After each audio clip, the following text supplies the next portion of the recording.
Kali ini kita mau ngomongin cara bikin judul di dalam sebuah chart, oke? Nggak terlalu gimana-gimana banget, oke? Saya mau kasih tahu 3 cara kita bikin chart judul ya, judul di dalam chart, oke? Gimana caranya?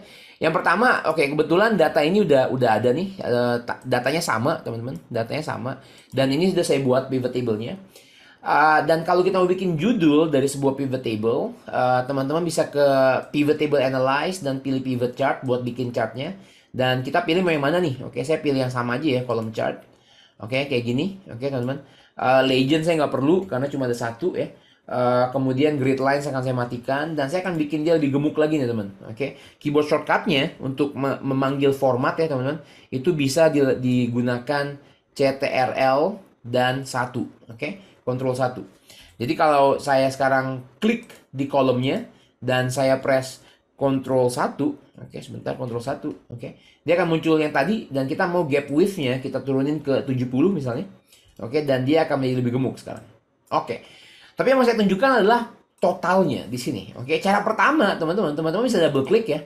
Dan teman-teman tulis di sini. Misalnya saya mau tulis total terjual di tahun gitu ya, di tahun berapa nih? 2022 misalnya gitu ya.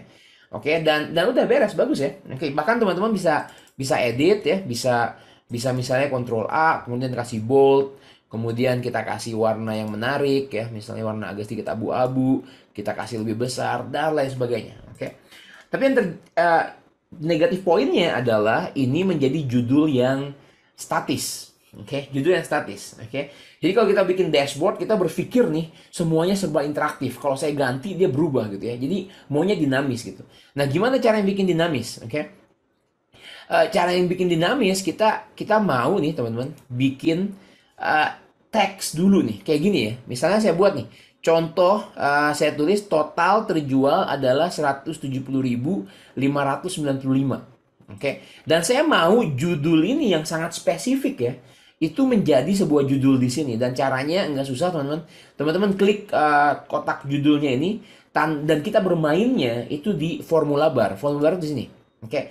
Jadi kita nggak mau tulis dengan teks, kita mau menggunakan cell referensi. Jadi saya akan gunakan tanda sama dengan. Kemudian kita akan klik di sini teman-teman. Oke. Di H14 dan enter. Oke. Apa yang terjadi di sini? Dia akan mengambil data yang ada di H14. Oke. Jadi kita nggak bikin statis. Oke, masih statis nih, cuma spesifik. Oke. Oke, nah tapi problemnya adalah ini masih nggak dinamis. Karena kalau misalnya saya ganti di sini atau saya tambahin slicer ya teman-teman ya. Saya pilih pivot table analyze dan saya masukin slicer. Oke, dan saya pilih membership-nya. Oke, saya klik OK. Oke, dan sini muncul slicer untuk ngefilter. Dan kalau saya pilih yang yes, oke, teman-teman perhatikan. Oke, di sini dia berubah menjadi 85.000. Tapi karena judulnya kita tulis ya, ini jadinya salah teman-teman.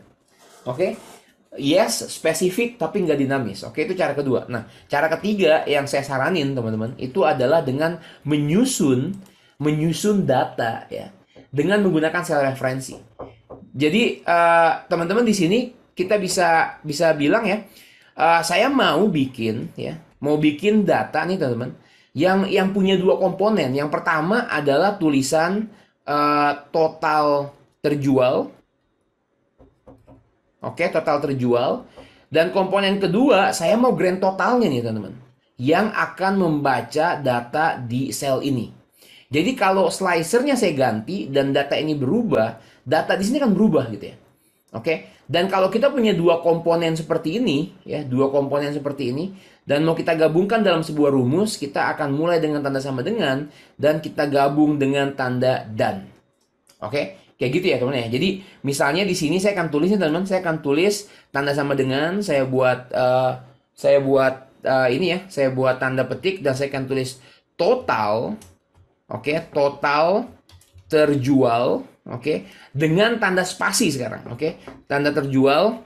Kemudian kita gabung dengan tanda dan. Oke, dan kita klik di sini teman-teman. Oke, kemudian kita enter dan kita akan dapatkan datanya. Bahkan bisa saya tambahkan total terjual adalah spasi. Oke, teman-teman nggak perlu khawatir dengan get pivot data. Get pivot data itu artinya kita ngambil data yang ada di pivot table ya. Assuming pivot table-nya ini nggak bergerak nih teman-teman. Oke. Kalau kalau teman-teman yakin pivot table ini nggak akan bergerak lagi, teman-teman nggak ganti-ganti lagi, sebetulnya kita tinggal menggunakan sel referensi aja nih. Ini ada di I12 ya, I12 kayak gitu. Kita bisa enter dan kita dapetin datanya. Oke. Satu lagi trik yang menarik, teman-teman mungkin berpikir ya, ini kan nggak ada komanya bos, nggak ada ribuannya. Oke, jadi teman-teman perlu tahu kalau kita udah menggabungkan teks kayak gini, kita harus menggunakan fungsi yang namanya text. Oke. Kita mau bikin value ini menjadi teks, tapi dengan format apa? Oke, formatnya apa? Dengan dalam tanda petik, teman-teman. Teman-teman tulis hashtag. Di komputer saya separator ribuannya adalah titik, jadi hashtag 0. Oke, kemudian kurung tutup. Oke, dan kurung tutup enter, dan saya akan dapetin 85.718. Oke, barusan yang saya lakukan adalah di dalam custom number formatting untuk sebuah number dengan separator ribuan itu kita bikin kayak gini. Oke. Boleh banget hashtag semua atau boleh juga yang bagian akhir itu di nolin. Oke. Dan kalau ini berada di dalam rumus teks, kita harus bungkus dengan tanda petik. Oke, gitu ya teman-teman ya. Oke.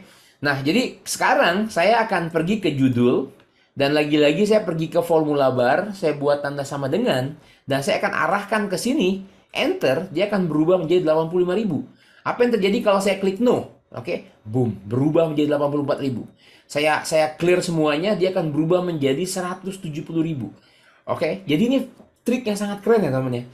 Kita bisa menggunakan sel referensi di dalam sebuah text box sebagai judul. Oke, buat teman-teman yang sering banget ikutan kelas saya nggak pernah pakai judul asli dari chart ya. Saya selalu bikin text box dan saya gunakan tanda sama dengan dan saya referensikan ke yang lain. Di sel itu kita bisa aduk-aduk, bisa kita masak-masak suka yang kita mau. Seperti ini.